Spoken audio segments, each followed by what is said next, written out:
Welcome to This Explainer. Today, we're unraveling a seriously fascinating, multi-layered mystery. So, you might be wondering, why does Jensen Huang, the CEO of NVIDIA and the undisputed AI godfather, spend his nights dodging chaotic crowds at local street food stalls in Taiwan? Well, for anyone looking from the outside in, it's the perfect window into understanding both the man himself and the culture of Taiwan. We're going to explore how this seemingly quirky personal habit is actually an absolute masterclass in psychology, business strategy, and cultural soft power. Get this. Recently, the tech world was completely caught off guard. During the massive Computex event, everyone was fully expecting NVIDIA's official social media to drop heavy stuff about complex GPU architectures or AI computing power. Instead, they posted a picture of a bustling night market with this exact caption: "Taipei runs on innovation and great food." They even added that if you attend the conference without hitting up a night market, you've literally missed the whole point. It's a brilliant statement, and it perfectly sets the stage for our analysis today. Section 1, the phenomenon and the food map. Let's trace exactly where the AI godfather goes and what he eats when he hits the vibrant streets of Taipei. If we map out his go-to spots, the sheer variety across 4 major night markets is just staggering. In Rauhe, he's been spotted grabbing giant, golden brown grilled corn and these Michelin-recommended pepper buns that are literally baked right on the walls of a scorching hot kiln.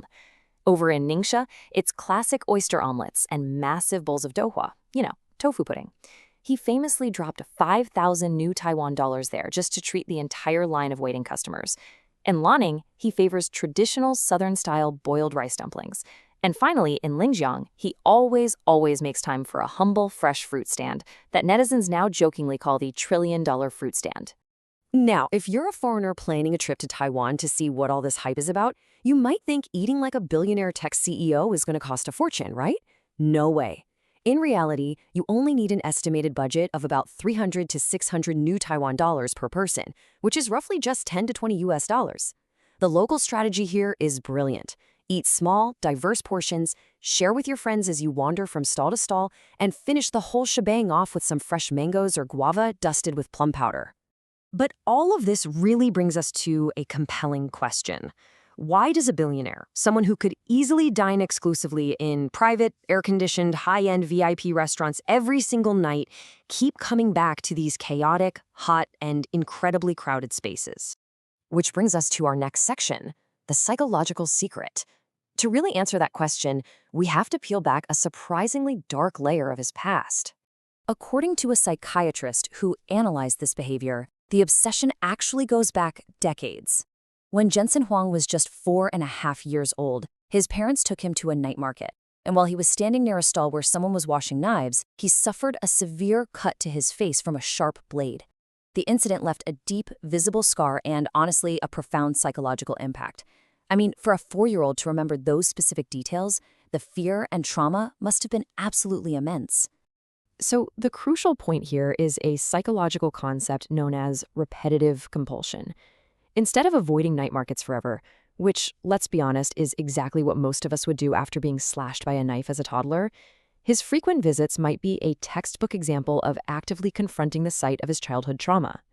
He's repeatedly putting himself back in that specific environment to overcome that deep-rooted fear and basically take back control. By continuously returning, he's using what experts call nostalgia medicine. He's successfully transformed a place of childhood terror into a joyful environment filled with warm human connection, amazing food, and friendly vendors. It really demonstrates this incredible mental resilience that clearly fuels his drive as a leader. He didn't just survive his fear, he completely conquered it and made it his playground. Moving right along to our third section, a masterclass in marketing.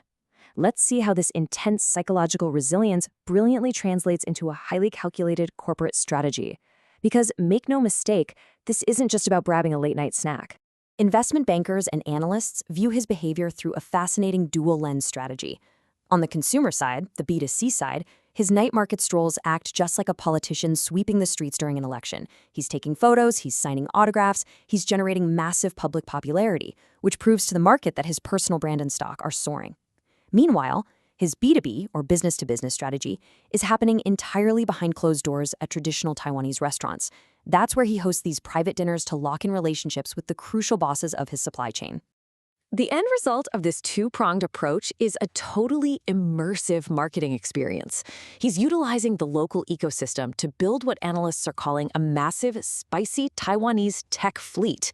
He is moving way beyond just selling hardware here. He's selling a unified, unstoppable vision. By keeping his supply chain partners happy in private and having the public absolutely adore him out in the streets, he ensures the entire Taiwanese tech ecosystem is locked in and moving forward together under the NVIDIA banner. Next up, cultural diplomacy and soft power. Because at the end of the day, this strategy isn't just about selling chips, it's about showcasing Taiwan to the entire global tech community. Jensen Huang is effectively acting as the ultimate bridge between two very different sides of Taiwan. On one hand, you've got the cold, complex tech hard power. We're talking advanced AI, next-generation GPUs, and dominant semiconductor supply chains. But on the other hand, you have the cultural soft power, the bustling night markets, the incredible street food, and that distinctly warm, relatable human connection. By placing himself right in the middle, he turns Taiwan's cultural soft power into a major asset for the global AI narrative.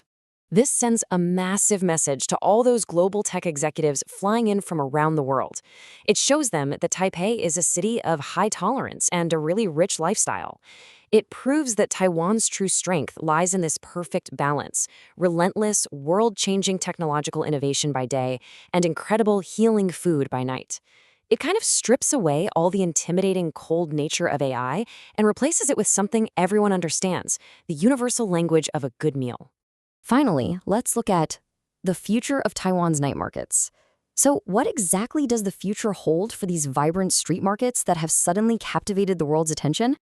Well, first off, these places aren't just quaint cultural relics. They are an absolute economic powerhouse. Taiwan's nearly 300 night markets generate a massive annual output of roughly 90 billion new Taiwan dollars. They act as the ultimate experimental incubator for local food entrepreneurs. This is literally where the biggest bubble tea, fried chicken, and dessert brands take their first mile test before they explode and expand globally. However, they are facing some real headwinds. With rising operating costs, the insane convenience of food delivery apps, and shifting consumer habits, night markets simply have to evolve. And they are. They're rapidly modernizing. We're seeing the adoption of digital smart payments and app navigation, like down in Taichung's Finja night market. They're pushing hard on ESG and low-carbon initiatives, like that huge plastic reduction challenge over in Ningxia. But most importantly, they're trying to shift away from just being a quick tourist stop and are focusing on reconnecting with local families and genuine community culture. As we wrap up this explainer, we really have to ask ourselves a critical question. Will these vibrant spaces remain just a backdrop for a quick social media photo, or will they successfully transform from traditional food stalls into sustainable global cultural platforms? Jensen Huang has shown the entire world the absolute magic of the Taiwanese night market, using it to heal his own past while simultaneously building a tech empire. Now it's up to the markets themselves to innovate for the future. Thank you so much for joining me on this deep dive. I really hope you walk away with a much richer understanding of the brilliant intersection between human psychology, global business, and of course, a truly great bowl of duhua. See you next time.